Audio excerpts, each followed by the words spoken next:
So the 4th of October, the weather is beautiful in Cannes at the World Series of Poker Europe. I'm here with Eugene Katchalov. Hey, Eugene, how are you? Good to be here. Looking better for every time I meet you. Thanks. How do you feel? Do you feel better for every time I see you? Yeah, I think I do. I just feel amazing. I'm like working out every day and staying in shape. Just keeps me in good mood all the time. Yeah. Really, Have you heard from any old friends that where did old Eugene go? You know what I mean? Yeah, a lot of my. Are you too hardcore? I actually have to get all my. Oh, I have to replace all my clothes because all my clothes is like too big on me now. Yeah. Actually, so but I'm pretty happy about that. It's a good reason. Is there? Of course, there's plenty of ups and positive sides of it. Is there anything that you thought of that you sort of miss or from your old self? You know? I guess just I love food, so just the fact that I could eat anything I want whenever I want. But the problem then was that I would always just feel bad about eating, bloated, and I would just be happy while I'm eating, and then that's it. And then the rest of the time I wouldn't be so happy. You know, you see Nolan Dalla in here. He said a pretty good thing that he lost a lot of weight, but he eats like he did before. The difference is, so wouldn't you be able to eat a lot now as well, unless you're on a strict diet, or are you on a diet all the time? Well, we're in a diet. I mean, it depends how big you are. I was never super huge or anything. No. So I guess if you're like really overweight, it's easy to lose weight and still eat quite a bit. But I'm actually trying to get it like really fit. We have a plan with ElkY where we want to do like a photo shoot of the Bahamas. Perhaps for like a magazine, and we're trying to get in like really good shape to where like maybe even have some like cubes or something. That'd be really cool. Swimsuit is Sports Illustrated swimsuit. Yeah, with our trainer, like something like sports. I don't know, just something I could be proud of, I guess, because I've never been in that good shape in my life. No. So I think it's a good goal to have. I think it's always good to have goals, especially when you're training for anything. Yeah. It's always good to have goals. So that's why we always try to set ourselves goals. Yeah, and especially being a poker player, and you're sort of decent at making good money and so on. You're in a position that you are able to have time to do this, right? Yeah. I think it's so important that we have a great lifestyle, traveling all the time and playing poker. I feel very fortunate that I can do that. And in addition, to be able to stay like healthy while doing it, which I think is a problem for a lot of people. I'm very happy that I could do that, and I just feel great. Just over the last year that I've been doing it, like I can't imagine traveling now without it. Right. I mean, you and ElkY have become really good friends. When did you get to know him? Well, we've become really good friends about a year ago, actually. Exactly. That's what I thought. Yeah. Last year here in Cannes, you weren't that good friends. But what makes the two of you guys get along so fine? I think we have some similar goals. We have some similar ideas on life and just some similar goals, obviously fitness being one, and also just some similar ideas and things, similar interests. I mean, obviously poker is one, but we have some other interests, that we share, and I think that makes things easier. And obviously, when you travel the world, it's always better to travel with someone rather than being alone. So that makes it much more fun and entertaining, and as you save money as well, because we come to Cannes. Anywhere we travel, we usually try to find an apartment to rent, which we split costs everywhere, and just cheaper, and it's more fun and better. I think it's just better all around. Yeah, and you had a trainer with you, not every time, right? All the time. Is he always with you? All the time, yeah. The only times he can't come with us is like when we're in Vegas, because he still has trouble getting an American visa, but we're trying to sort it out right now, so that he can get an American visa, and then he's pretty much with us all the time. Is that right? Yeah. And he's more. At this point, it's funny. He's more than our trainer. He's actually like one of our closest friends now. At this point. So it's not like he just like works for us. I don't think it would work unless you became friends. Because we're actually really good friends with him as well. So, okay. So it's not just me and ElkY. It's me and ElkY and Lincoln. We're really good friends. We happen to like employ him as well, but that's like a separate thing. But we're also like really good friends. We go out all the time. And there's funny. Separate things too. If you have a poker player and you ask him, what do you do besides playing poker? So you train. So to Lincoln, you would ask, so besides training a lot, what do you do besides that? But he finds things to do, right? Yeah. He's not playing poker at all, is he? No, although he likes to play poker. He actually plays on PokerStars sometimes. And Did he? Plays like 1 penny, 2 penny, or 2 penny. Really? Yeah, he plays like small and like wins actually. He likes it, but he doesn't play that often. Definitely. He's quite busy, actually, surprising, because even though, I would say 80% of his time is spent in us, training us, when he travels, he also, if he's not busy with us, he can go and he trains some other poker players. Yeah. So it's not like he's completely exclusive with us. No. And he trains some people online as well. Just sends them workouts and stuff and consults them online. So he's quite busy. Excellent. So, all right. yeah. All right. Now there was a big September on PokerStars specifically. Yeah. WCOOP. How many events did you miss? I missed like I think 4 days. 4 days of events when we went to Paris. WPT? Yeah, for the WPT. Yeah. Which I kind of regret. I think I'd rather just play all the WCOOPs because they're so much fun. But yeah, I think those 4 days I missed. I guess maybe like 12 events. I think. Okay. I think I'm pretty sure I played almost every other one. Every other one. Yeah. Was it too much, or were you able to sort of? No, I liked it. I actually enjoyed it. I mean, it's tough. I couldn't do it like all year round, like playing a heavy schedule like that. But it's that's camp. That's boot camp for you. Yeah, Poker boot camp. Yeah. So I mean, there's more or less on average 10 hours a day. Yeah. I mean, depending on where you are in the world. I mean, usually you're playing for 10 to 12 hours. Yeah. And the rest of the time we'll do a workout and again stay healthy. Just I got into great shape actually. This WCOOP is like we were like completely under Lincoln's control in one house, and he was like feeding us, and just everything was set under control, and it was like just we played, workout, eat, have a little time to ourselves, but like you just stay, it was nice. It's funny. I really met nice. another pretty famous, no names poker player, and he said I've never been so heavy because he grinded so much, and he didn't have the setup. He didn't have Lincoln. He was just eating, sleeping, and playing. Yeah. But you don't have to do that, right? Yeah. You can still play all of it and still getting better. I mean, look, it is an expensive thing, to be able to hire Lincoln and travel with him everywhere. It's definitely not a cheap thing. You could do it alone. Just for me, I feel fortunate that I can afford to do that. It makes things much easier for me. Especially doing it together with ElkY. Yeah, I can concentrate on playing poker, and he can concentrate on my health, I guess.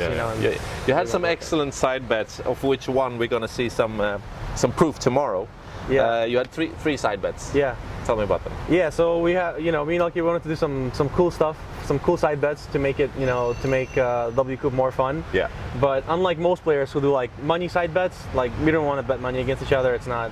I mean, that's not the point. No. We want to do some sort of cool bets where you actually gain something by doing them. You may not want to do them, but you'll actually gain something by doing them. Yeah. So this way, it's a positive loss, I guess. Did you like sit down and brainstorm how to come up with good things? We thought for a while we would just for weeks in advance we were thinking about what some cool things we could do, and we had some advice from some people, and we took it all together and then finally came up with some good things, so we came up with 3 bets. So the first one was for the number of caches in the WCOOP. And what did you play for with the number of caches? What was the bet? The bet was 1,000 push-ups. So whoever loses would have to do 1,000 push-ups within 12 hours. And we were like, I don't know. I guess we thought we could do it. We did everything with Lincoln's supervision, kind of like asking him, "Do you think we can actually do this?" Yeah. And he said, "Yeah." He said, "You guys can do it. You guys are in good enough shape now that you can do it. So don't worry, you can make this bet." Yeah. Because we don't want to do something that like 10,000 or like something round across Europe. Yeah, like something that we think we could do, but we actually can't do. We don't want to fail. So no, of course, and it still has to be. But push to the edge. Push it. Yeah. So that was the first bet. The second bet was for the total amount of money cashed for throughout the WCOOP, and that's the bet where the loser would have to ride a bicycle from Cannes to San Remo, which is tomorrow. Kind of crazy. Which is tomorrow. Yeah. Do you know how many kilometers it is? Yeah. So by highway, it's 170 kilometers. But Lincoln looked for some routes, and we actually found a route by the sea, a bike route, because there are 3 separate different bike routes. And there's a route through the sea, which is 110 kilometers. But so it's shorter. But the thing is, it's lots of hills, lots of mountains. So it's going to be really, really tough. Is it past Nice and Monte Carlo, perhaps? I don't know. It's definitely past Nice, I think. It has to be. I would think so. Yeah. It's a nice ride, but it's a nice viewing ride anyway. Yeah. So anyway, so just to finish off my bets, I'll of course. of course. So, and then the third bet was, I guess the main bet was the TLB points, tournament leaderboard. The person who would lose there would have to learn the other person's language well enough to give an interview in it at the Bahamas. At the Bahamas, at the PCA in Bahamas, At the PCA in in January. Bahamas, yeah. That's, that's a very sick bet. A plain interview, like nothing, not too specific, No. but just, but you know, but you have to understand at least a little bit.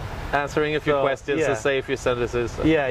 So- That's a. How did you come up with that? That's funny because that's not demanding physics, you know. Yeah, but it's still something that's, you know, it's kind of annoying, but it's challenging. It's challenging, but it's Yeah. beneficial as well. So Have you? funny. Do you know any French at all? No, I don't. Obviously, a couple Yeah. of words, but no, I don't. And ElkY doesn't know And much ElkY Russian. doesn't know Russian at all. Yeah. And who won it?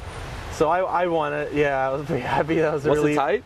Huh? Was it no, tight? this specific bet, I had a wide lead all the way because I won the bracelet. Yeah. So they gave me like 100 points and it jumped me into a big lead. That was pretty Then- early, right? Yeah, and then ElkY had a chance to catch up towards the end a little bit, but it was still tough. Like he had to literally like had to have some major like deep finishes. Yeah. So I kind of, you could say I kind of locked that up pretty early. I saw it was pretty deep in the main event. Yeah. If he would have won he it- had to win it Right. to win the bet. Yeah. Even if he got second, he wouldn't have had enough Oh points. wow. So he had to actually still win he it. had the chance. Yeah, he had a chance. Yeah, Yeah. but it was. I'm saying it was tough. It Yeah. was tough. Of course. So now he's gonna have to learn Russian and give an interview in the PCA. He's like thinking of ways of doing that, but you know it's good. I'm also taking him and Lincoln to Ukraine with me in about a month or so, or a month and a half. So he'll get a chance to practice maybe a little bit there. Yeah, of course. I mean, obviously, my goal is not to like discourage him. I want to help him. Of course. I want to help him Yeah, like definitely. succeed. I'm not trying to like make him fail or anything. No, So no. I definitely want him to succeed. It would be cool. I think Yeah. because everywhere I walk, everyone keeps asking me, "Is ElkY really going to do it? Is ElkY really going to do it?" Like, seems like people are kind of excited about it, about seeing that. Would you perhaps? I guess you will be helping him by teaching him here and there. Well, I'm not a teacher. I mean, obviously, No, if he has but- any questions, I'll try. You know, and you know. How do you say it's lovely to be here in the Bahamas in Russian? I'm like really bad at translation too. So he's gonna have to, I don't know, maybe hire a tutor or buy some software. But I'll help him. I'll help him where I can. Of course. But I think he'll be okay. We haven't sorted out the details yet of how the interview will go or anything yet. I may actually be the one giving the interview too, which Really? yeah. But then he won't have knowledge of the questions.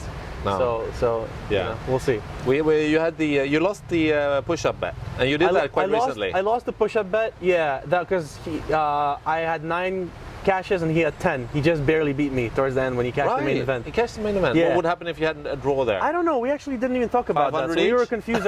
Yeah. Yeah, we actually, Lincoln said we should probably do them both. Yeah. So we were probably going to do them both. We were probably going to both owe 1,000 push-ups. But then ElkY ended up winning, so I was like, all right, you know, I think it's the easiest bet of the 3. Of course. So, I think well, of course. Was it? I talked to you earlier about it, and you said it wasn't that tough for you. Yeah, well, at first I thought it would be because I didn't know what to expect because 1,000 push-ups is so much. But then Lincoln's like, "Don't worry, you'll be fine. Trust me, you'll be fine." And I was like, "Okay."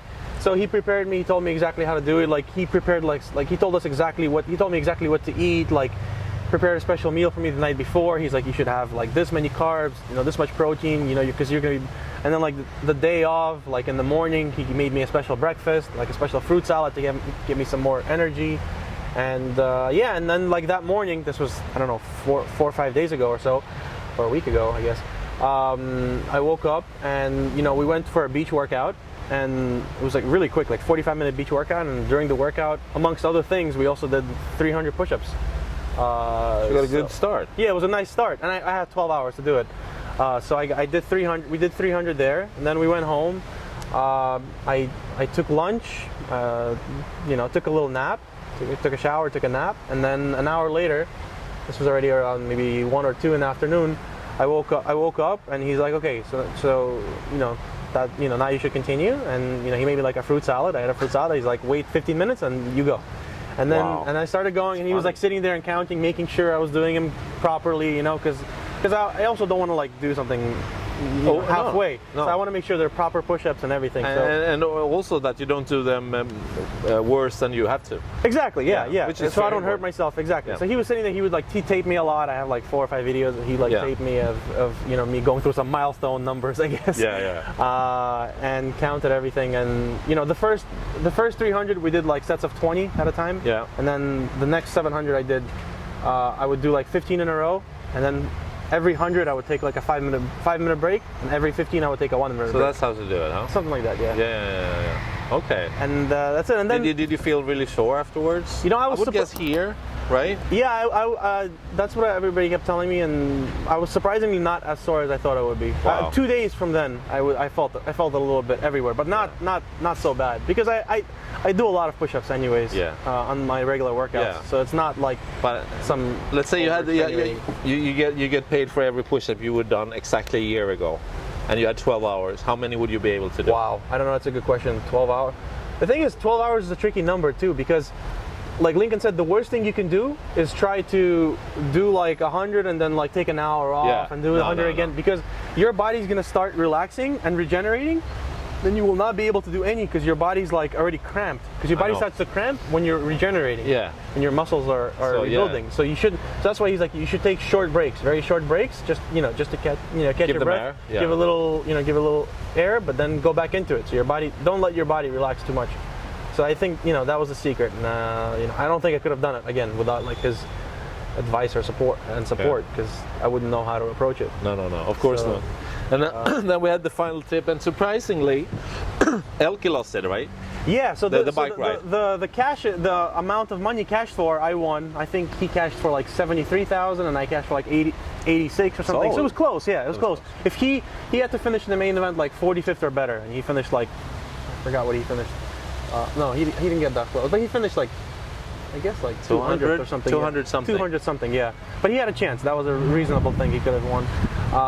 But anyways, when he lost, we kind of talked about it. I actually really wanted to do it as well. I thought it would be fun. And I think it makes it more fun because doing it alone, I mean, yeah, he lost the bet. But would you be sitting in the car next to him? Yeah, I mean, that's pretty silly. Yeah, so I actually really wanted to do it on my own. I wanted to challenge myself and see if I could do it together. So we all agreed that me, ElkY, and our trainer, and even his girlfriend is going to join us, and the 4 of us are gonna go together on bikes. Yeah. Wow. So yeah, we've been Lincoln's been preparing everything. We've rented bikes. He finalized all the rentals with helmets and everything. He bought gear. We have like all bike gear. You're gonna look like pros? Yeah, we bought like sunglasses, like special bike shirts, shorts, like everything. We have like special water bottles, like some protein bars with us. Like everything's ready. Yeah, and it's like a mix. Tour de France is the thing, and then you have Giro d'Italia. It's a mix of both, right? Yeah. The Giro de France. All right. Yeah, that's good. And San Remo, you're gonna play there. And then what are your plans? Hopefully we're not going to be suffering too much in San Remo after our bike rides. Nah, you're going to play day 1B, I guess. Yeah, playing day 1B for sure. I imagine my ass is going to hurt sitting on the bike the whole. Oh my. But I'm playing day 1B. Obviously I'll play some side events if I bust. Hopefully that won't get to that. But that's excellent. I'm looking forward to it. Excellent. So. And have you planned anything ahead? What's your next? Yeah, we have. The next few months planned. We usually try to plan like 2 months in advance at least. Yeah. So after San Remo, I'm actually gonna fly with ElkY and Lincoln. We're gonna fly to Morocco for 3 days. Is it Marrakesh? FPS. It's not in Marrakesh. It's in Mazagan. Right. Yeah, there used to be a WPT in Marrakesh last year, but this year there's a FPS in Mazagan that ElkY has to go to. So I'm just gonna go for company. Right. It's a small event, but it's a nice place there. So we'll hang out for 3 days, and then I'm gonna fly home for a week, spend some time with my family. ElkY's gonna go to his home, spend some time with his family with Lincoln, and then we're gonna meet up in I don't know where. I know we're going to Asia, and hang out in Asia for a while. I don't know, Thailand, Hong Kong, maybe, and then basically end up in Macau for there's a PokerStars event there as well. All right. It's gonna be a nice main event with high rollers and. Excellent, excellent. All right, good to have a proper talk again, Eugene. We'll stay in touch, and why don't you report over Skype or something if you're somewhere in the world where I'm not? Yeah, And Sounds good. we'll follow your trips and maybe your new bets with ElkY. There will be new ones, right? Yeah, we're actually like talking about it, like how much fun these are. I mean, we'll see tomorrow also how much fun it is. But I really had fun doing 1,000 push-ups. I really it was such a pleasure to finish it. Yeah. And I honestly, I can't wait till tomorrow. I'm like so excited to do this bike ride. Excellent. Like, I'm really so we were actually talking with Lincoln today. Like we were talking about some new potential bets. Yeah. So we have some ideas. So Excellent. for sure we'll be making some. All right. Take care, Eugene. Thanks for that.